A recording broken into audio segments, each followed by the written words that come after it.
está aqui, não sei se é missão, não sei se sentir interessado, mas se você quiser ver o começo da Páscoa, o começo de uma festa que começa aqui, está lá escrito em Êxodo, capítulo 12.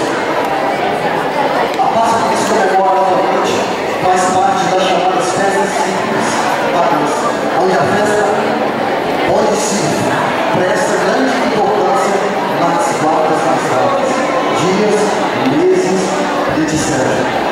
O homem hoje quer de tudo.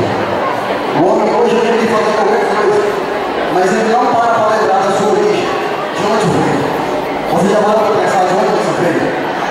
O homem lembra de todos os seus problemas, lembra de todas as suas dificuldades, mas a sua origem, conforme a nossa crença que está escrita na Bíblia Sagrada, é que foi Deus que nos criou, foi Ele que nos fez, foi Ele que nos fez o mundo, e foi Ele que nos criou morrer por nós. Eu quero dizer que